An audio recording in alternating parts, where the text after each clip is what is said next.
पालकाच्या भाजीमध्ये एकदा पनीर टाकून तरी बघा. हॉटेलसारख्या चवीचा काही भन्नाट असा पदार्थ बनवून तयार होतो. तो कसा तर चला पाहूया. त्यासाठी गॅस चालू करून गॅसवरती पसरट अशी कढई ठेवायची. कढईमध्ये साधारण 2 ग्लास एवढं आपल्याला पाणी गरम करायला ठेवायचं आहे. पाणी व्यवस्थित गरम झाल्यावरती एक जुडी पालक स्वच्छ करून धुवून याच्यात घालायचा. 7 ते 8 काजू घालायचे आणि एका चिमट्याच्या साहाय्याने आपला काजू आणि पालक गरम पाण्यामध्ये व्यवस्थित मिक्स करून घ्यायचे.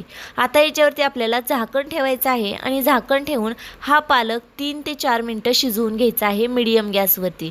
जास्त शिजवला तर काळा पडेल, त्यामुळे 3 ते 4 मिनिटंच शिजवून घ्या.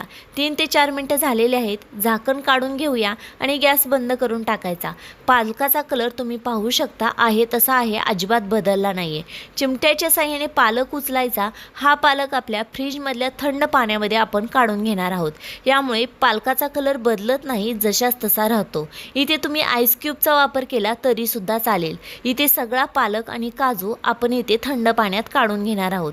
आता हे आपण साईडला ठेवून देऊया आणि पुढची तयारी करूया. त्यासाठी आपल्याला पनीर घ्यायचं आहे. आता पनीर कट करताना इथे तुम्हाला हवा त्या आकारामध्ये याच्या क्यूब कट करून घ्या. पनीरचा जाडपणा जास्त होता, त्यामुळे त्याचे मी 2 भाग केले आणि नंतर हवा त्या आकारामध्ये याच्या क्यूब कट करून घेतलेले आहेत. तुम्हाला जो आकार आवडतो तो दिला तरी चालेल. आता पनीर आपण इथे साईडला ठेवून देऊया आणि आपल्याला इथे कांदा कट करायचा आहे. कांदा कट करताना मोठ्या आकाराचा एक कांदा घ्या आणि तो सुद्धा अगदी बारीक चॉप करून घ्यायचा आहे.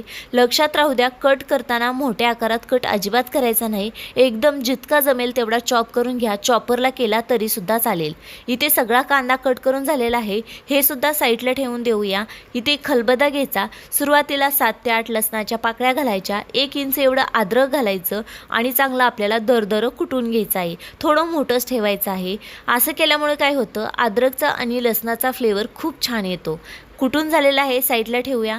मिक्सर जार घ्यायचा. त्याच्यामध्ये आता हा थंड झालेला पालक आणि काजू घालून घ्यायचे आहेत. पाणी पूर्ण नितळून घ्या, म्हणजे कसं मिक्सरला फिरवताना मिक्सरमधून हा पालक बाहेर उडून येणार नाही किंवा जास्त काही खराब होणार नाही. 2 हिरव्या मिरच्या घातलेल्या आहेत. तिखटपणा जास्त आहे, तुम्ही तुमच्या क्वांटिटीनुसार कमी जास्त करू शकता. छान असं टेक्स्चरमध्ये फिरवून घेतलेलं आहे. कढई गरम करायला ठेवायची. 1 चमचा तेल घालायचं, 1 चमचा बटर घालायचं. इथे तुम्ही पूर्ण तूप घातले तरीसुद्धा चालेल. आता इथे आपले मसाला डब्यातल्या चमच्याने 1 चमचा जिरे घातले. जिरे फुलल्यावरती आपण कुटलेले लसूण अद्रक घालून घ्यायचं. हलकासा कलर बदल झाला की याच्यामध्ये आपण चॉप केलेला कांदा घालायचा आहे. कांदासुद्धा आपल्याला छान असा गोल्डन होईपर्यंत परतून घ्यायचा आहे. त्याचा कच्चापणा सगळा गेला पाहिजे इथपर्यंत आपल्याला छान कांदा परतून घ्यायचा आहे. 1 चमचा गरम मसाला घातलेला आहे. अर्धा चमचा हळदी पावडर घातलेले आहे. जास्त मसाल्यांचा वापर आपण इथे अजिबात केलेला नाही. आता ते सुद्धा आपल्याला व्यवस्थित मिक्स करून थोडंसं एखादा मिनिटभर परतून घ्यायचं आहे. 1 मिनिट झाल्यानंतर जो मिक्सरला फिरवलेली पालक प्युरी होती ती याच्यामध्ये घालायची आहे. चर करणं छान अशी त्याची फोडणी बसते आणि छान व्यवस्थित आपल्याला एकजीव करून घ्यायचं आहे.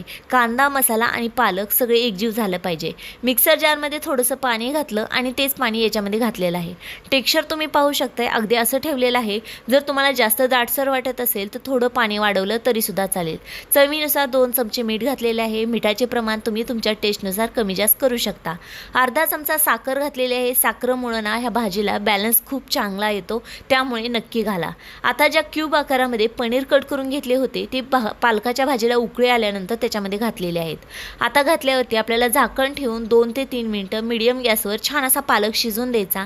तुम्ही पाहू शकता की याचे टेक्स्चर आणि पालक आणि पनीर एकदम परफेक्ट झालेलं आहे. आता इथे आपण फ्रेश क्रीम घालणार आहोत. तुमच्याकडे नसेल तर दुधाची साई मिक्सरला फिरवून घाला. यामुळे ना दिसायला पालक पनीर खरंच खूप छान दिसतं. आणि पाहू शकताय पालकामध्ये पनीर टाकल्यानंतर हॉटेलसारख्या चवीचा भन्नाट असा आपला पदार्थ पालक पनीर बनवून तयार आहे. तुम्हाला ही रेसिपी कशी वाटली कमेंट्सद्वारे